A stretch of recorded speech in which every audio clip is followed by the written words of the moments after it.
What if AI is just strength and conditioning training for the change that is coming with quantum? I was on a call today with a couple of newer founders, and we were talking about how founders, entrepreneurs, and businesses are very focused in on AI strategy. It's really easy to quickly become overwhelmed and just inundated. How exactly do you ride the AI wave? What does that actually mean? We came up with a couple of points. So the first one that we have definitely done is to use AI tools to go as far as you can with a lean team. We used Cintra, which is a set of AI employees that have all been specially trained on their respective data sets. And that's allowed us to get pretty far without having to hire all of those specialists, either as employees or contractors. Obviously, we're going to max Cintra out at some point. Another set of tools in this category, I would put vibe coding tools in here. So like Lovable, Replit, Bolt, and of course, Claude Code. You just look for AI tools to fill the roles that you can't afford to staff yet or that you don't want to staff yet. One of the first things I started using AI for was for research, and I specifically use Perplexity in their deep search mode. I love that it has a little toggle so you can scrape social media, and that is incredibly useful for finding product ideas and pain points.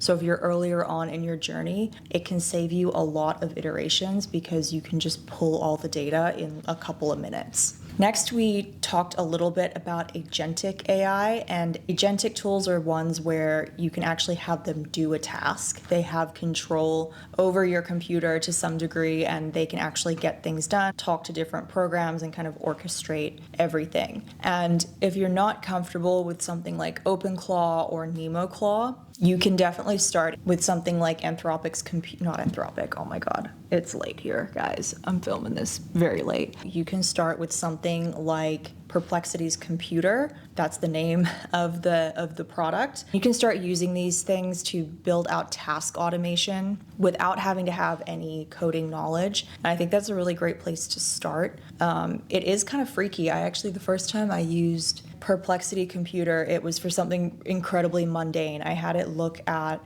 a Canva file that was a work in progress, so I hadn't exported it yet, and it took control of my browser and jumped into this Canva file, which was 59 pages long, read the whole thing, and then gave me a list of recommendations for what to add to it to make it better. And it freaked me out a little bit because it just took control of my browser. It was contained. It couldn't actually execute any changes without my permission, I don't think. So the one thing you do have to be aware of when you're using these tools is token usage. If you pay for Claude or Perplexity or any of the AIs, you will be given a token allowance and you can burn through them really fast. The next thing we talked about was crafting offers around AI or AI-enabled products and services. A lot of business owners, when they get to this point, have the tendency to want to go broad.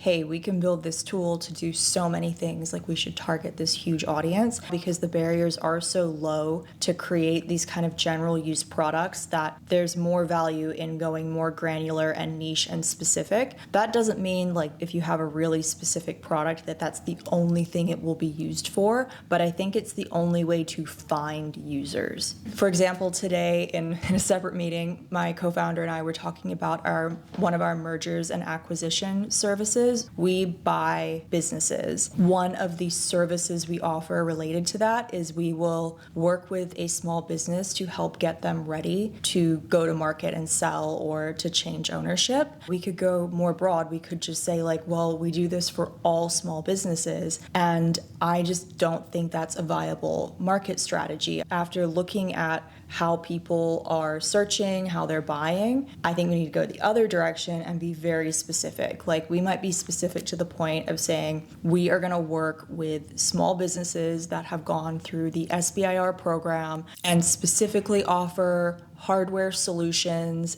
and need some modernization. Like that kind of level. Obviously, you don't want to go too niche or you're going to eliminate your entire market and you can only sell your thing to like 5 people. It is not a good time to be a generalist. I'll tell you that. After a week at GTC, I was like, yeah, generalist as far as being generally good at learning skills and being able to apply things across different markets. But when you're going after a product, it has to be very specific. This was a more housekeeping detail, but make sure your website and anything searchable, any online property has good generative AI engine optimization, so GEO, or the AI equivalent of SEO. This just means that tools like ChatGPT, Claude, Perplexity, whatever else, Grok can search your website or your blog and display those results when it provides a response. We see on our website, we get a lot of hits from Perplexity. That's probably the most common one,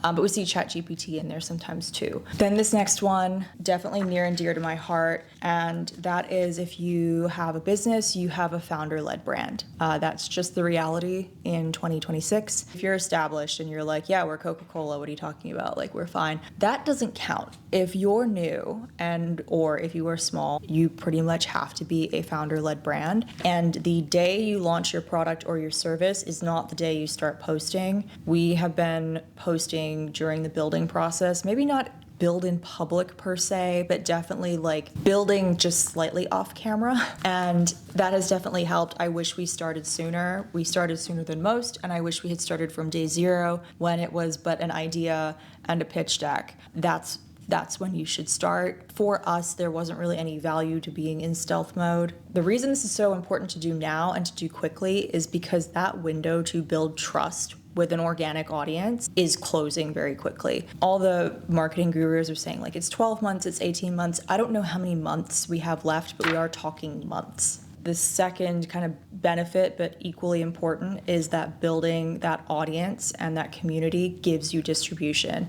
Distribution is one of the hardest things to garner these days. You can pay for it to a degree, but there's nothing more powerful than an organic audience that trusts you. Big brands pay for that all the time. That's why influencers have jobs. As a founder-led brand, it's not necessarily your job to go be an influencer and promote other businesses, but definitely got to be promoting your own. And then the last thing I'll say, this was a little bit of kind of insider baseball. The big brand name companies that are contributing to all of the GDP growth, they are looking for excuses to highlight the companies, startups, and people that are using their products to build cool things. There's real opportunity here to build relationships with these massive companies that ordinarily would not have given you the time of day. As someone who might be just a one-person business, that's huge. That can be completely game-changing. And if you're making the content anyway, it's not necessarily any extra work. At the end of the day, AI de-risks the non-technical founder. There's not that expectation that just because AI has entered the scene that everyone needs to go out there and become an AI engineer. If you were like, oh, these all sound kind of basic. I mean, in a lot of ways they are, but if you actually do all of them, you're ahead of 99% of not just people, but businesses too. Big businesses are struggling with this because they feel like they can't experiment, they can't take that risk of building something and having it go wrong, having an employee who doesn't know what they're doing install OpenClaw on the entire company network, that could be really bad. But if you're a founder, if you're a solopreneur, you probably can take that calculated risk, and it's not a lot to get ahead and ride the wave and not get walloped by the tsunami. The battery's dying on the camera and I have to go